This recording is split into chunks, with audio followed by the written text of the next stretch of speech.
Hello everybody, in today's episode on Grainificent. In today's episode I will be taking my first photographs using the Intrepid 4x5 film camera.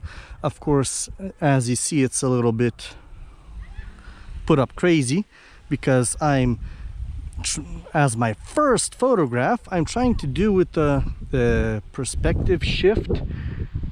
We're taking a photo of that part of the castles. I will show you in a moment underneath on the screen here. But with the regular camera, of course, you would take a photo looking up.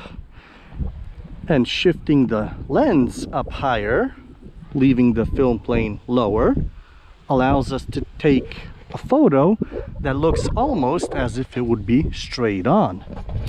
So let's take our little professional towel and show you underneath how that looks like. So I will grab my towel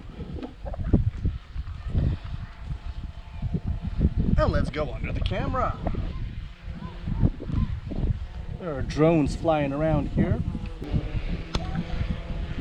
Alright, and let's go underneath here to see what kind of view we have, if you will see it on the GoPro.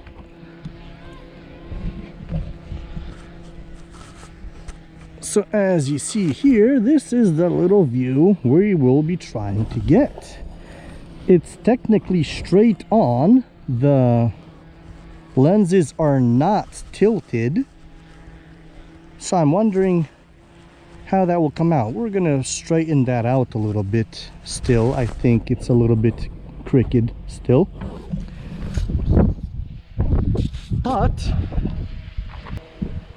according to the bubble, the lens is still tilted down a little bit because I keep moving the whole tripod. The ground is not even, so but as you see, it's not tilted up, it's tilted down actually. So you're not getting the up perspective, you're getting the down perspective that's just shifted up. So that's interesting. So let's take our first photo. I need to get it a little bit straighter on there and use my loop to focus on the screen, and we'll take our first photo. So let's see how that goes.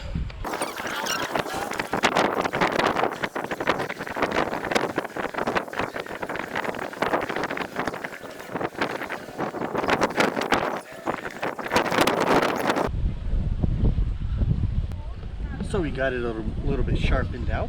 Let's take our little light meter now. I'm using the Lux light meter.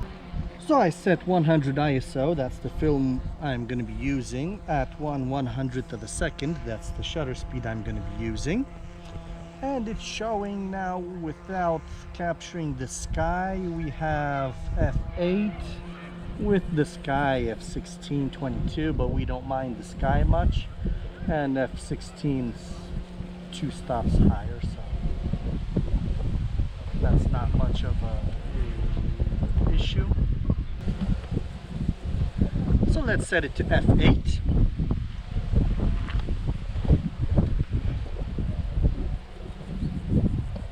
We got f8 set. So now let's put in our film.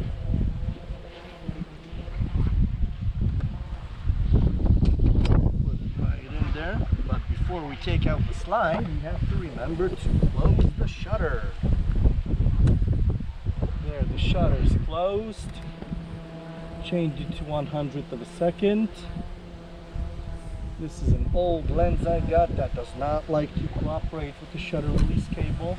It gets stuck constantly.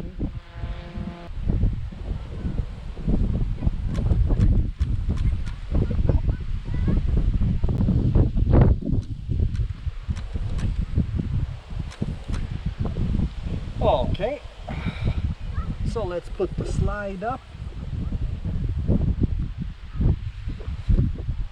and let's take the photo. We got f8, 100th of a second.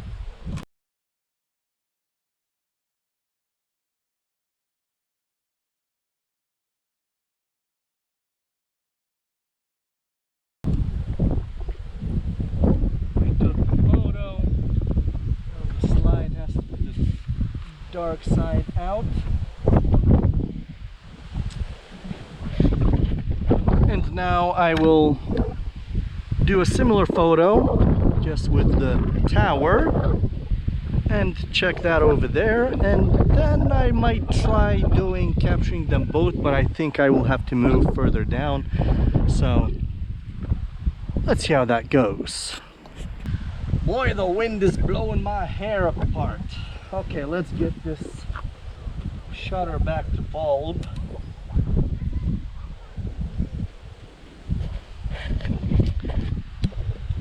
And the shutter I'm using is a 1913 135mm Kodak.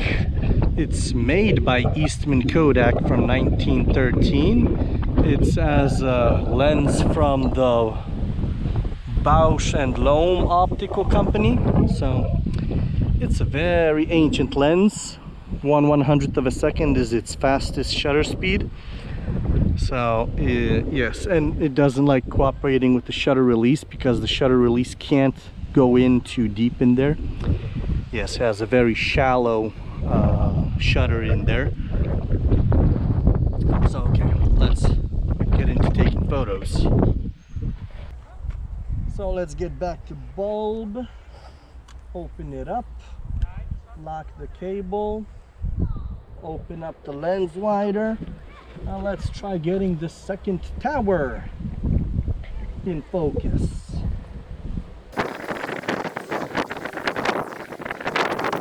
And of course the battery died, so as a little short recap, the first photo I did of the two towers together, I forgot to close down the aperture to f8, so I took the photo at about 3.5. We'll see how that comes out. I will still show it, but I retook it at f8, so the second shot should come out good, I guess. I don't know, never developed 4x5 film, so that also depends how I develop it. Okay, so now we are gonna move to some new place. So I took another photo more from the side. There was another wall there.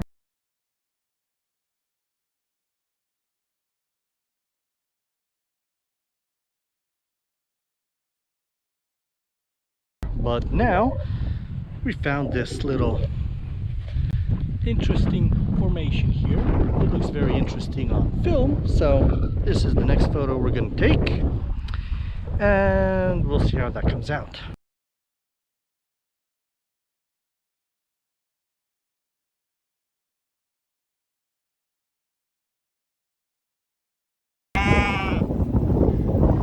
And we got goats while taking photos of this tower currently. Nice goats visited us. Well, no, they're not goats, they're sheep. I'm stupid. Yes, they are sheep.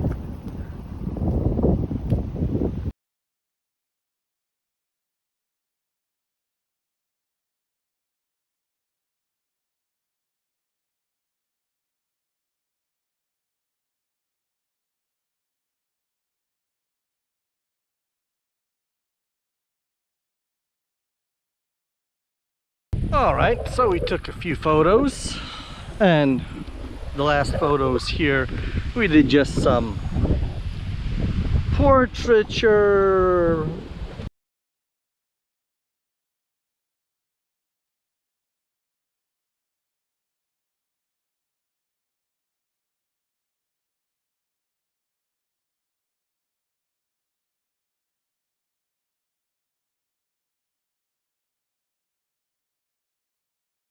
But we did some photos up there, and yeah, so now we'll get some ice creams and head home, and I will record a little bit of developing of this film.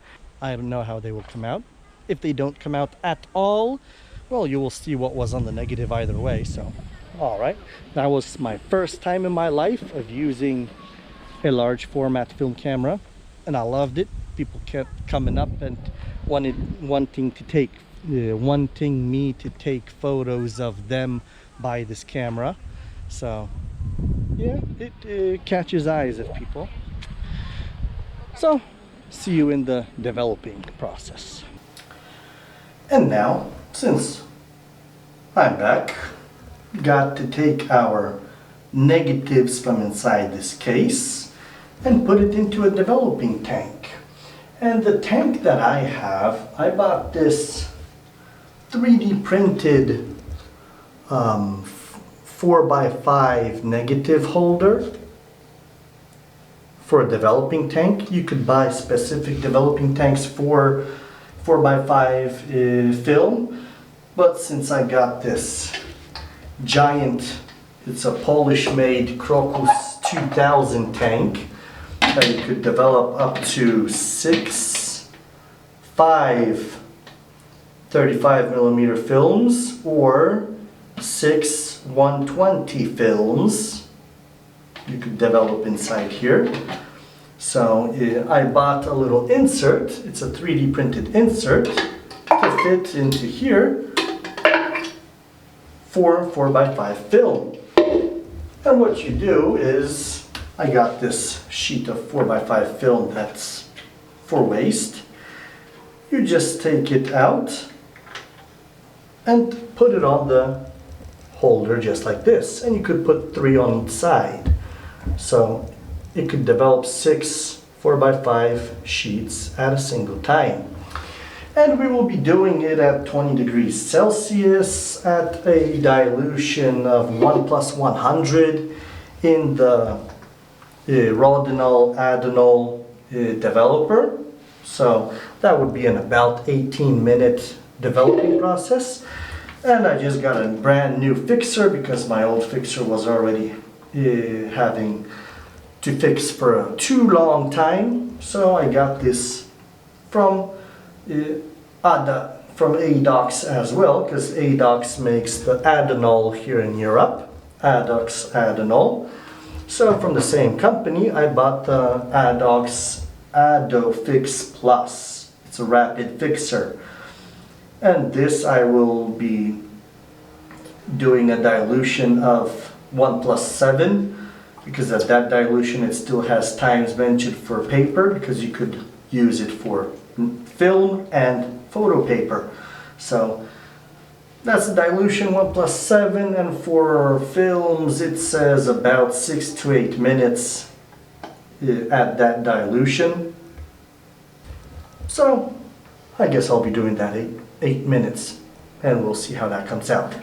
So now I will be going into a completely different bathroom, because this bathroom, as you see here, I got window light, although it's blocked off a bit, but you can't make it 100% black darkness here. So I'm going to a different bathroom that's windowless, and I clog all the holes in the doors and all that, and they're sealed shut, so it's completely pitch black.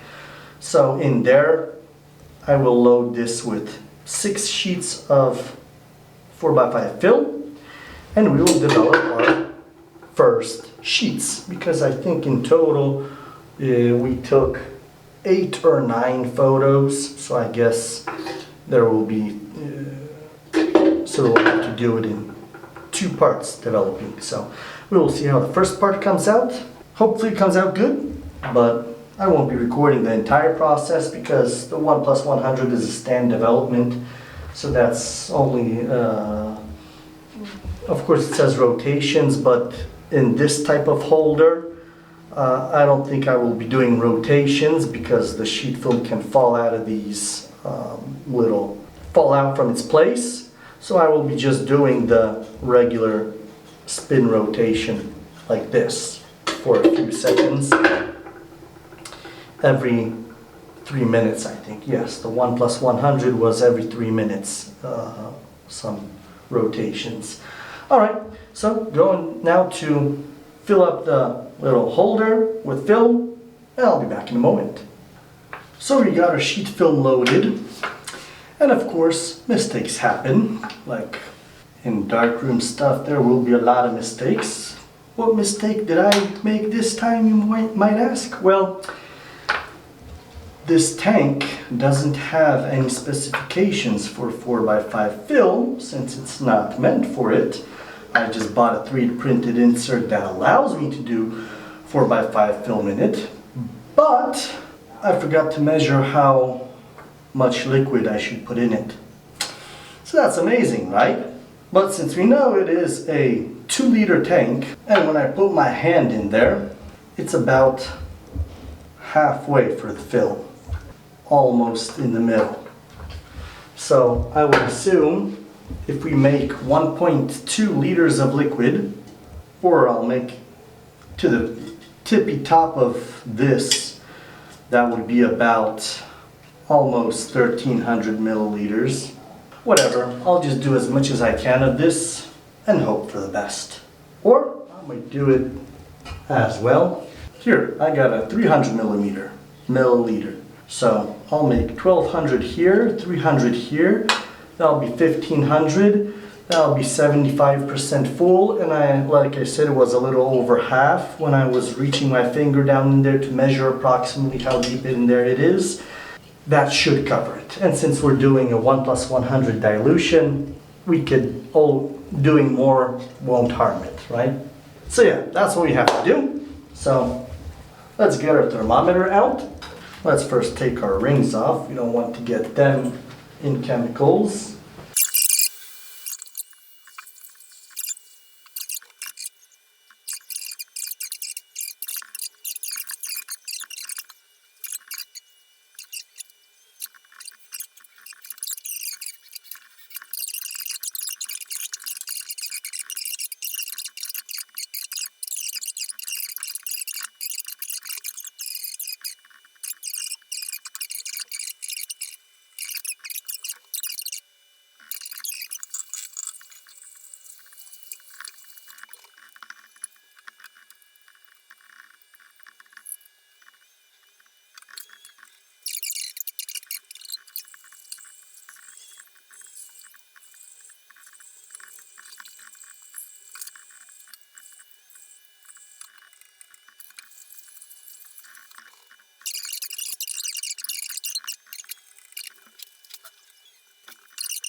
So as you see, our film stayed in its place quite nicely.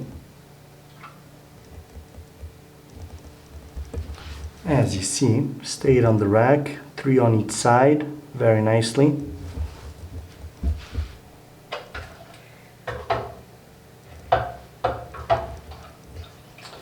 Alright, let's take the first sheet out.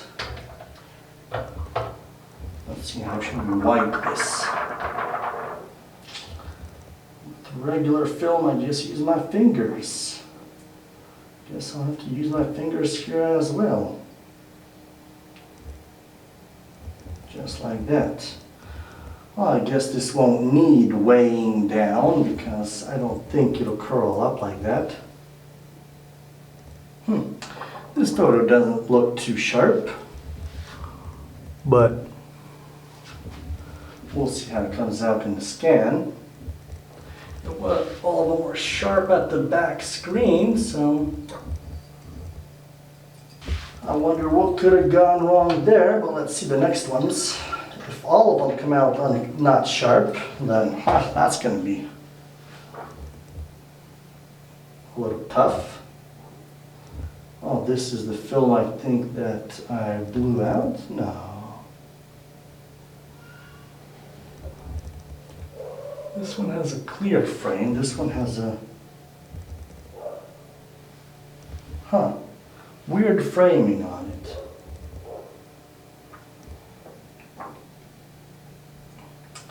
It might appear that this 3D printed developing rack is not good for developing.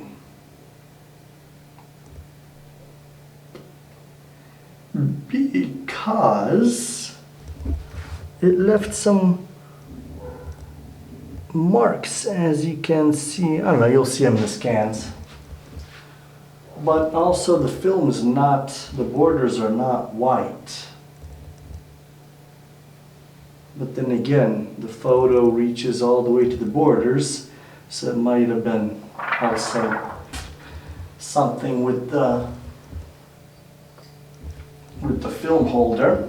Let's see next ones. Yes, might have been something with the film holder, with the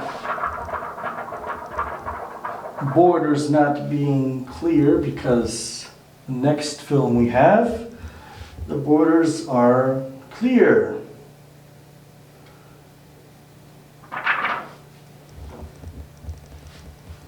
And this looks sharp, at least at first glance.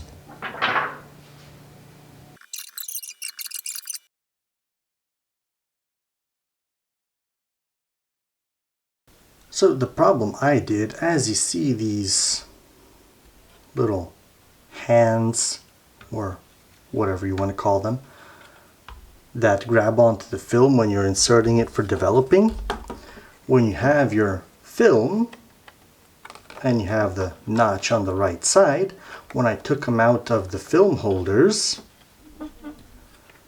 I inserted them this way, just like that, with the emulsion side facing out. And as you see, it is leaning against those tips here. And that's why it made marks on the emulsion side. The remaining three I developed when I took out the film from the holder. I reversed it and put it in here. Emulsion side to the inside. At that point, those tips are touching the back of the film, not the emulsion side. And it doesn't matter where they are placed. You see the inside is not touching the emulsion. It's all leaning against the back here. So this was my mistake. And of course, if you have a loader like this, please remember to load your films with the emulsion side from the inside. So I'm now here at the computer after scanning the images we got from this beautiful camera. Let's look into them. So in no specific order of taking the photos or anything like that, we will just go through them one by one. So on this photo, I think if I'm correct here, I forgot to flip this one. Yes, so I guess this is how it's supposed to look like. And on this photo, it isn't too bad in the center here. I was sharpening, focusing more onto these holes here. As you can see that it's sharper in them than it is outside. So overall, it's an interesting photo. I like this shot as well. I keep having the left side of the screen much more out of focus. Might have had the lens and the film not completely parallel, so I will have to keep an eye out on that more often. But these marks that you see here, they are caused by me improperly loading the film into my film holder. Not the film holder for the camera, but for developing. Like I mentioned in the development process, that black marks came out like this, but I realized what I did wrong. And that's why on some photos I have that from the first developing. And on some photos I don't have that. I think there are 3 photos only that don't have these marks, because I took 9 photos in total. 6 of them were developed, put into the tank the wrong way to get those marks, and the remaining 3 were put in with the emulsion side to the inside and didn't get those marks. So the next photo, this one, I don't know what happened to this one. I expect there is some kind of a light leak here as well. Of course, we got the marks that we didn't put it in correctly to the developing as well, but also there's not much in focus. Also, the top of the buildings here, this is aberratic chromatation because, as you see on the video, the lens was shifted all the way up as far as it could go, and I think this is already the limits of the image circle. And on the focusing glass on the camera, I seen that here it's just a rainbow coming off of that, made from chromatic aberration. So I think that's the limit of the lens. It can't get any sharper up there, because I tried sharpening it up here, but it didn't work. So I had to sharpen it somewhere here. Somewhere in this area it was sharpened. But I would expect this to be more in focus. But as I said, the lens was shifted so high up that it might have reached its limit. I'm learning. This is my first time in my life taking large format photography, so not all of them came out bad. As you see, this is one of my favorites. This is one of the 3 that were put in properly. You see there is no marks, and these images were just scanned and a little bit contrast boost here and there, but no major editing was done to them. I didn't edit out any dust marks or anything like that. As you see, here's a piece of dust and there's a piece of dust. So I left all that on the image, didn't edit it much. But as you see here, I focused onto these bushes over here to get the background out of focus. And it's nicely out of focus, and the bushes are technically in focus, but it was very windy and the shutter could only open up at the fastest my shutter goes on this camera is 1/100th of a second, so that's not very fast to completely freeze motion. So we got some motion blur here, but other than that, it's nice and sharp. So let's get to the next photo. Most of these you probably already seen from the video. While I was taking them, I already posted them. And these 2 are very similar. One has some major light leaks, and of course the problems here. This is a little better taken in the camera, but also, like I already said, it's the limits of the lenses, I would assume. Here again we got this mistake of improper loading, and this is from another angle on the castle. And again, the lens was shifted up as far as it could go, so we got these places smudging as chromatic aberration. If it was color, you would see a rainbow here in all different colors, but it's not bad of a photo overall. I got more in focus at least, and the edge here on the left side is out of focus completely, so I'm guessing my lens plane and the film plane was not parallel completely. Must have been tilted or shifted a little bit, causing the left edge to be always out of focus, because the right edge isn't out of focus. So, but that's for experimenting. So another good picture. This is a photo of my son. As you see, this was as parallel as I could get the lens plane and the film plane, and get them as straight as possible. So this was just straight on without shifting the lens. As you see, it's good as well. Of course, the depth of field is quite shallow, so my son must have moved before I took the picture, because it was focused on his face before that. So that's his little portrait there. And then I made myself a little portrait, just like that. So isn't bad. Came out good, I would say. Okay, so let's continue. It was very windy, so my hair's all blowing to every side. And probably the worst photo I took there, and also coming to be my favorite photo I took there, because this photo, the negative, when we were already developing it, as you see the marks from improper loading and stuff like that, the negative was almost completely black after developing. So This was some heavy overexposure done here, but this is what I managed to get out of it, and it gives this image a nice feel to it, a dark, moody feel. So this is one of the images I like most. Well, this is, I guess, the #1 image I like most from this trip.